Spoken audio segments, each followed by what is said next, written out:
Well, welcome back, everyone. I hope you've had a wonderful week in markets so far in these dog days of summer, with the economy in the shape that it's in and or heading to. Having the right strategies and, of course, the right tools can make a huge difference. Now, I got to do a little bit of day trading today and was able to gross about $537, as you can see there on my dome. And I think I've got that live dome ticking across your screen right now, so you can get a kind of quick look-see at how it's doing as the futures come into their close.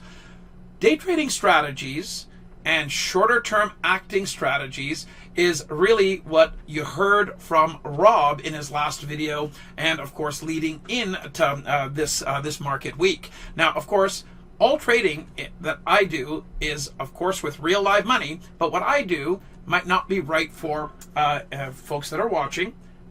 I cannot guarantee results like this. Past performance is not indicative of future results nor track record in the past. So today had a great little series of trades, was able to do that nice little gross of 537.50, and it comes on the heels of a very high level but powerful strategy that's easily identifiable once you've learned how to put the pieces together with tools that are powerful. And let's go and take a look at those tools right now. So what you can see on screen right now, my live dome taken away, you can see the weekly chart of the S&P E-minis. And we all know the story of the AI boom and the market move up. On that weekly time frame, breakout forecasters, positive momentum shifts, all came into play when we had a sequence of signals with the champion trend pack. Now, these are indications that Rob has developed over decades in markets, and they're competition tested, competition winning indications. And they are, of course, things that come with the Wealth Charts membership, the annual membership. So when you take a look at the champion cross zone and the blue dot, and you then see wealth signal, and you also got the champion trend in play, you've now got, two of the key stages of this sequence of, hey, this market or this chart is likely going up. And then it's followed by that breakout forecaster, which actually coincided with the champion trend on that weekly basis, and the rest has been history. Now, last week we put in a major bearish bar. Now, if you flip your view over to the daily chart and you take a look at, how that played out and what does that mean and where did we land?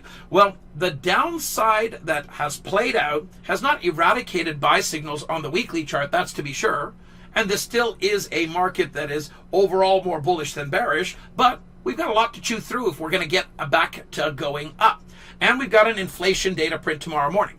So the way that I would look at this is exactly how you heard from Rob in videos just like these early in the week, coming down into the channel with overhead resistance on top of us, rising support underneath.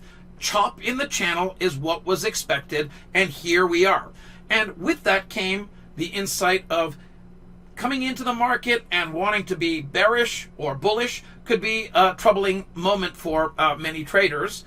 And coming into the market with shorter term strategies like both Rob and I are using, showed you a little bit of my day trading there. Well, the whole idea here is until the chop is finished, this market has got some volatility, some risk, some running up and down. The way that I would be operating and the way that I am operating is intraday strategies until I've got a clear bottom, or I've got a breakdown of a bottom and I've got a much better chance to see continued downside. Now, my assessment based on the weekly and the daily chart, and I'll turn it into the SPY daily chart here for those of you that think in terms of the SPY, and I'll zoom in there a little bit. You can see that the champion cross buy zone is thinning out, and the blue dot still remains.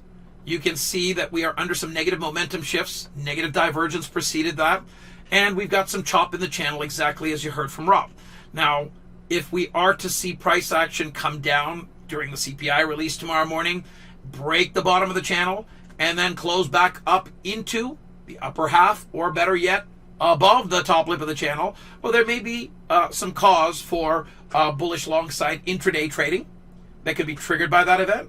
The more likely outcome is that the market is still going to face some chop, and a catalyst would require both a policy-based catalyst and, of course, a positioning or market-based catalyst. Tomorrow morning is more about policy and seeing inflation come down, but the specter of slower growth isn't going away. It's just been exacerbated this week. We've had lots of events that have headlines that have come out really demonstrating that the globe is growing at a slower pace. So stay safe out there. Intraday strategies is how I'm approaching it, with the right tools at the right time in markets like these. That, to me, is essential. I hope you enjoyed the video, and I'm looking forward to the next one just like this with you. Have an incredible, incredible rest of your day, and I thank you for watching and, of course, all of your support and participation. Rob shouts out hi to everyone and looks forward to being with you in videos just like these. Have a great rest of your evening. Bye for now.